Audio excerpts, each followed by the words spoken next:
Hello and welcome to Julie Halpern's Vlog of Wonder. This is only my second vlog, I think. But I have to pick my daughter up in like 14 minutes from preschool, and I've been trying to do this vlog for a couple nights now, and I can't seem to get the right words, so I'm just gonna talk and get the wrong words or something. But I don't know how many of you guys watched Pearl Jam 20, the Cameron Crowe documentary about Pearl Jam's album 10. I watched it Saturday night. Actually, we recorded, long story, it was on, anyway, we watched it Saturday night, and I don't know how many of you know or care, but Get Well Soon, my first novel, which is based on my experience in high school being hospitalized for depression, but Get Well Soon is a novel version, so it's fiction. In the book, Anna, the main character, she is obsessed with the Ramones, but in real life, the band that I was obsessed with when I was going through my depression in my senior year of high school was Pearl Jam. It was the years 1991 and 92 was my senior year of high school, and 91 was September of 91 was when I went into the hospital. And right after I got out, I think, I was watching Headbangers Ball, as I always do, did on Saturday nights, and they had a little thing called Frantic Fringe, where they'd show some new and upcoming bands, and that's when I saw Pearl Jam live. And first, actually, the thing that caught my eye when I watched Alive was that the drummer was actually the drummer from Eddie Vedder and New Bohemians, and I was a huge Eddie Vedder fan, so I was like, what is this guy doing here? And then I became, Pearl Jam. And watching the documentary, it brought a lot of stuff to mind from my blog, because lately I've been doing a lot of stuff about being sort of an obsessive fan and meeting people that you love. And the weird thing about my obsession, my fandom of Pearl Jam, was that it pretty much ended after 10.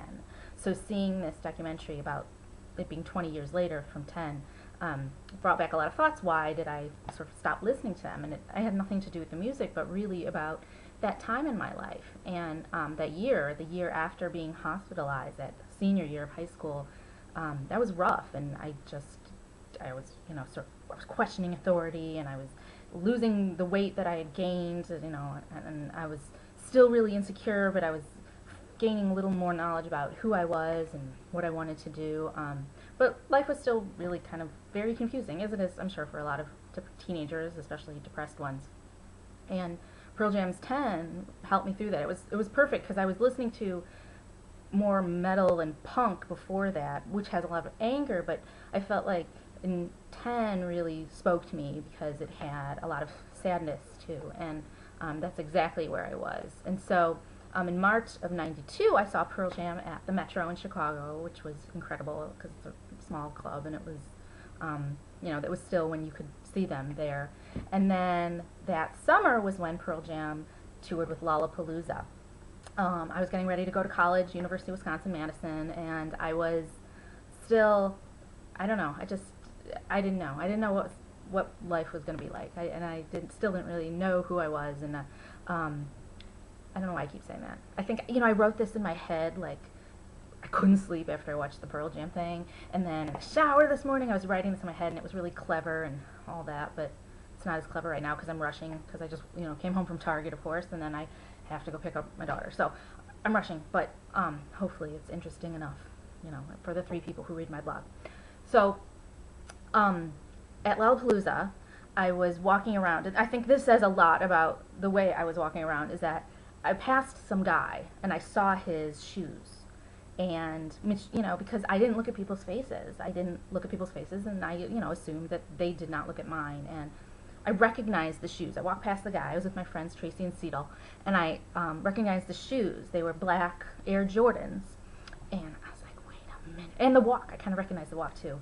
And I stopped in my tracks, and I was like, Eddie? And I turned around, and it was Eddie Vedder, and it was, we saw them at, it was called Tinley Park back then, I don't know what it's called now, but an outdoor venue, and we had seats in the amphitheater, and so it was way before any bands were starting, and there's sort of a walkway in between the down seats, the bottom seats, and the upper seats, and that's where we were walking, and he was walking by himself, and no one was around him, no one was around us, so I stopped and I said, Eddie? And I turned around and I said, Eddie? And then I ran up to him, and that's the moment that when I had watched this documentary Saturday night afterwards, I recounted this story to my husband, who's heard it before, but I really lost it. I really started crying and had a hard time getting to sleep that Saturday night, just because I was thinking about this. I was thinking about this and how it went down. And Eddie Vedder, he, I caught up to him and he stopped, and I was speechless. I didn't know what to say, because here was this person who had essentially supported me for a year, a horrible year of my life with his music, and he gave me a huge hug, and then he said, "This is going to be a great day."